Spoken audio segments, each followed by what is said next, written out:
Sir,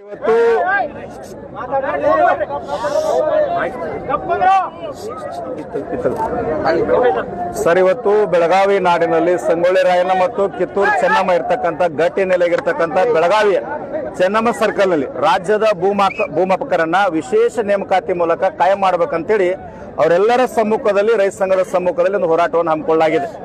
ಸನ್ಮಾನ್ಯ ಮುಖ್ಯಮಂತ್ರಿಗಳು ಒಂದು ವರ್ಷದ ಹಿಂದೆ ಆಧಾರ್ ಸಮೇತವಾಗಿ ತುಂಬಿದ ವೇದಿಕೆ ಮೇಲೆ ಹೇಳ್ತಾರ, ಭೂಮಾಪಕರನ್ನ ವಿಶೇಷ ನೇಮಕಾತಿ ಮೂಲಕ ಕಾಯಂಗೊಳಿಸಲಿಕ್ಕೆ ಗಂಭೀರ ಚಿಂತನೆಯನ್ನು ಮಾಡ್ತೀನಿ ಅಂತ ಹೇಳಿದ್ದಾರೆ.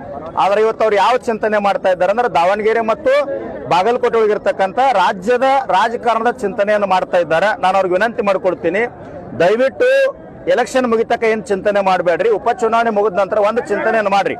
ಈ ಗ್ಯಾರಂಟಿಗಳನ್ನ ಮೊದಲು ತೆಗೀರಿ. ರಾಜ್ಯ ಹದಗೆಟ್ಟು ಹೋಗ್ತಾ ಇದೆ, ಬರಿವಾದಾಗ್ತಾ ಇದೆ. ಈ ಗ್ಯಾರಂಟಿಗಳನ್ನ ಎಲ್ಲವನ್ನ ತೆಗೆದು ಏನು ಮಾಡ್ಬೇಕಂದ್ರೆ ಭೂಮಾಪಕರನ್ನ ವಿಶೇಷ ನೇಮಕಾತಿ ಮೂಲಕ ಕಾಯಂ ಮಾಡ್ಕೋಬೇಕು, ಪರವಾನಗಿ ಮೂಲಕ ನೇಮಕಾತಿ ಮಾಡ್ಕೋಬೇಕು. ಮತ್ತೀಗ 3 ತಿಂಗಳ ಕಾಲ ಮನೆಗಳನ್ನ ಸರ್ವೆ ಮಾಡಿದ್ರೆ ಒಬ್ಬ ವ್ಯಕ್ತಿಗೆ ಎಷ್ಟು ಬರ್ತದೆ? 3,750, 5,000 ರೂಪಾಯಿ ಬರ್ತದೆ. 5,000 ರೂಪಾಯಿದಾಗೆ ಒಬ್ಬ ವ್ಯಕ್ತಿ ಬದುಕಲಿಕ್ಕೆ ಸಾಧ್ಯ ಅದ? ಮತ್ತು ಎಲೆಕ್ಷನ್ ಡ್ಯೂಟಿಗೆ ಬಳಕೆ ಮಾಡ್ಕೊಳ್ತಾರೆ, ಸರ್ಕಾರಿ ಕೆಲಸಕ್ಕೆ ಬಳಕೆ ಮಾಡ್ಕೊಳ್ತಾರೆ, ಮತ್ತು ಜೀತ ಮುಕ್ತ ಪದ್ಧತಿ ಅಂತ ಹೇಳ್ತಾರ. ಪೇಮೆಂಟ್ ರಹಿತ ಯಾರು ಕೆಲಸ ಮಾಡ್ತಾರ್ರಿ? ಇವತ್ತು 224 MLAಗಳಿದ್ರೆ ಇಲ್ಲಿಂದ ಎಚ್ಚರಿಕೆ ಕೊಡ್ತೀನಿ, ನಿಮ್ಗೆ ಬರ್ತಕ್ಕಂಥ 3 ಲಕ್ಷ ಪೇಮೆಂಟ್ ಏನದ ಅದೆಲ್ಲವನ್ನ ಇವತ್ತಿನಿಂದ ಮುಖ್ಯಮಂತ್ರಿ ಅಕೌಂಟ್ಗೆ ಹಾಕಿ, ಮುಖ್ಯಮಂತ್ರಿ ಅಕೌಂಟ್ಗೆ ಹಾಕಿ ಇವ್ರಿಗೆ ತಿಂಗಳಿಗೆ 10 ರಿಂದ 15,000 ಕನಿಷ್ಠ ಪೇಮೆಂಟ್ ಇವತ್ತಿನಿಂದ ಮಾಡ್ಬೇಕು. ನೀವು 3 ಲಕ್ಷ ಒಳಗೆ ಏನ್ ದುಡಿತಾ ಇದ್ದೀರಿ? ಎಲೆಕ್ಷನ್ ಚುನಾವಣೆ ಒಳಗೆ ಇವತ್ತು ಬಾಗಲಕೋಟೆ ದಾವಣಗೆರೆ ಹಣ ಹಂಚಿ ಚುನಾವಣೆ ಮಾಡ್ತಾ ಇದ್ದಾರೆ. ಒಬ್ಬ ಯಾವನ ನಿನ್ ರಾಜಕಾರಣಿ ಮಾತಾಡ್ತಾನೆ, ನಾವು ಪಕ್ಷಕ್ಕೆ ಹಾಕಿದ್ರೆ ಆತ್ಮಹತ್ಯೆ ಮಾಡ್ಕೊಂಡಂಗಂತ. ನೀವೆಲ್ಲರೂ ಆತ್ಮಹತ್ಯೆ ಮಾಡ್ಕೊಡ್ರಿ, ನಾವು ರಾಜ್ಯ ನಡೆಸ್ತೀವಿ. ಏನ್ರಿ ಇದು? ರಾಜಕಾರಣ ಸಲುವಾಗಿ ಒಬ್ಬ ಸರ್ವೇಯರ್, ಭೂಮಾಪಕ, ರೈತರಿಗೆ ಆಗ್ತಕ್ಕಂಥ ಕೆಲಸ ಇದು. ಅನ್ನ ತಿಂತಾ ಇದ್ದೀರಿ ಸ್ವಾಭಿಮಾನದಿಂದ. ಬಿಸಿಲಿನೊಳಗೆ ಕುಂತಿರ್ತಕ್ಕಂಥ ಭೂಮಾಪಕರ ಸಮಸ್ಯೆಯನ್ನ ಬೇಗನೆ ಚಿಂತನೆ ಮಾಡಿ. ಸನ್ಮಾನ್ಯ ಮುಖ್ಯಮಂತ್ರಿಯವರು ದಕ್ಷ ಪರ, ದೀನ ದಲಿತರ, ಕಾರ್ಮಿಕರು, ಬಿದ್ದವ್ರ ಪರ ಅಂತ ಹೇಳ್ತಾರ. ನಾವು ವಿನಂತಿ ಮಾಡ್ಕೊಳ್ತೀನಿ, ಎಷ್ಟು ವರ್ಷ ನಿಮ್ ಅಧಿಕಾರ ಇರ್ತದೆ ನಮಗಂತೂ ಗ್ಯಾರಂಟಿ ಇಲ್ಲ. ಇರೋದ್ರೊಳಗೆ ಏನ್ ಮಾಡ್ರಿ ಅಂದ್ರೆ ಭೂಮಾಪಕರ ಕಾಯಂ ಮಾಡ್ರಿ. ಇನ್ನೊಂದು ಗಂಭೀರ ಚಿಂತನೆ ಅದ ಸರ್, 2,86,000 ಉದ್ಯೋಗಗಳನ್ನ ಕರಿಬೇಕಾಗಿದೆ, ಕನ್ಫರ್ಮ್ ಮಾಡ್ಬೇಕಾಗ್ಯದ. ಅದನ್ನೊಂದು ಮಾಡ್ರಿ.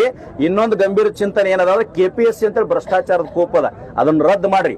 ಎಷ್ಟು ಜನ ಭ್ರಷ್ಟಾಚಾರಿಗಳದಾರಲ್ಲ, KPSC ಒಳಗೆ ಮೆಂಬರ್ಗಳಾಗಿ ಹೋಗ್ಯಾರಲ್ಲ, ಅವ್ರೆಲ್ಲರ ಆಸ್ತಿ ಎನ್ಕ್ವೈರಿ ಮಾಡಿ ಆ ಹಣ ತಂದು ಸಹಿತ ಸರ್ಕಾರಕ್ಕೆ ಹಾಕೊಡ್ರಿ. ಆ ಹಣದಿಂದಾರೆ ಭೂಮಾಪಕರಿಗೆ ರೊಕ್ಕ ಕೊಡ್ರಿ.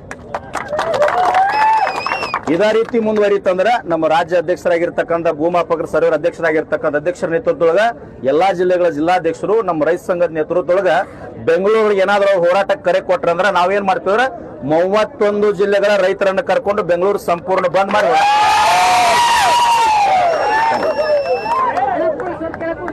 ಸರ್, ಈಗ ರಾಜ್ಯದ ಬಗ್ಗೆ ಚಿಂತೆ ಮಾಡಬೇಕಾದಂತ ರಾಜಕಾರಣಿಗಳು IPL ಅಲ್ಲಿ ಬಿಸಿ ಆಗಿದ್ರು, ಅದಕ್ಕೆಲ್ಲ ಟೈಮ್ ತೆಗಿತಾರೆ, ಚಿಂತೆ ಮಾಡಿ. ಸರ್, ಈಗ ರಾಜಕಾರಣಿಗಳಿಗೆ ಆಸ್ತಿ ಇಲ್ಲ, ಹಣ ಇಲ್ಲ, ಅವ್ರ ಹೆಂಡತಿ ಮಕ್ಕಳು ನೇರವಾಗಿ ಹೇಳ್ತೀನಿ ನಾನು, ಈ ರಾಜ್ಯದೊಳಗೆ ಇರ್ತಕ್ಕಂಥ ಅಧಿಕಾರಿಗಳಾಗಿರ್ಬೋದು, ರಾಜಕಾರಣಿಗಳು ಹಾಕೊಳ್ತಕ್ಕಂಥ ಬಟ್ಟೆ, ಅನ್ನ, ಇವ್ರ ಮನೆಯೊಳಗೆ ಏನು ಊಟ ಮಾಡ್ತಾರಲ್ಲ ಅದನ್ನ ಕೊಟ್ಟಿರ್ತಕ್ಕಂಥ ನಿಜವಾದ ಜಮೀನ್ದಾರ ಮಾಲಕ್ ಅಂದ್ರೆ ರೈತ.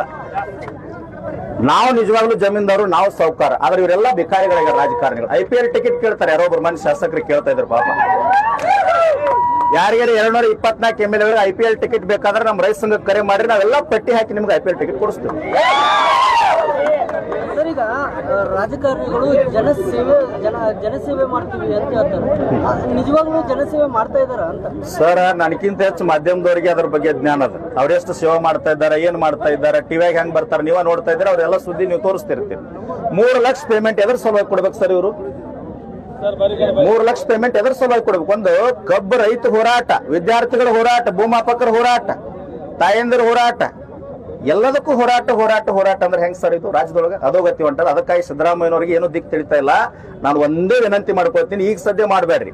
ಈಗ ಸದ್ಯ ಗ್ಯಾರಂಟಿ ತೆಗೆದ್ರೆ 2 ಸೀಟ್ ನಿಮಗೆ ಬೀಳ್ತಾವ, ಯಾರು ಜನ ಓಟ್ ಹಾಕಂಗಿಲ್ಲ. ಅದಕ್ಕೆ ಎಲೆಕ್ಷನ್ ಮುಗಿಲಿ, ನಿಮ್ಮ ಆರ್ಸಿ ಬರಲಿ ಬಿಡ್ಲಿ, ರಾಜಕಾರಣ ಬೇರೆ, ನಮಗ್ ಸಂಬಂಧ ಇಲ್ಲ. ಆದ್ರ ಇದೇನು ಉಪಚುನಾವಣೆ ಮುಗಿತಲ್ಲ, ಒಂದು ಗಂಭೀರ ಚಿಂತನೆ ಮಾಡ್ರಿ. 5 ಗ್ಯಾರಂಟಿಗಳನ್ನ ವಾಪಸ್ ತಗೊಳ್ರಿ. 2,86,000 ವಿದ್ಯಾರ್ಥಿಗಳು ಕಾಲ್ಫಾರ್ ಮಾಡ್ಕೋರಿ. ಭೂಮಾಪಕರಿಗೆ ಕನಿಷ್ಠ ಇಂತ 15,000 ಕನಿಷ್ಠ ಮಾಡ್ರಿ ತಿಂಗಳಿಗೆ. ಅವ್ರನ್ನ ಕಾಯಂ ಮಾಡ್ಕೋರಿ. ಅವರೆಲ್ಲರ ಮನೆಯೊಳಗೆ ಸಿದ್ದರಾಮಯ್ಯನ ಫೋಟೋ ಪೂಜೆ ಆಗ್ತದ. ನಮ್ಮದೇನು ಇದ್ರೊಳಗೆ ಸ್ವಾರ್ಥ ಇಲ್ಲ.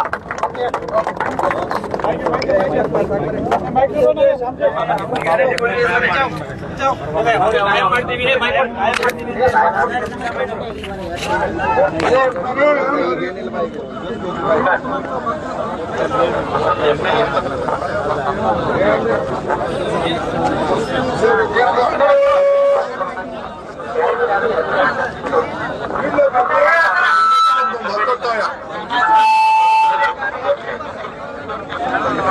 ಎಲ್ಲರೂ ಪರವಾನಗಿ ಭೂಮಾಪಕರನ್ನ ಕಾಯಂ ಮಾಡಬೇಕು. ಈ ಮತ್ತು ಶಿಳ್ಳೆ ಮತ್ತು ಉತ್ಪಾದನೆಗಳನ್ನು ನೋಡಿದ್ರೆ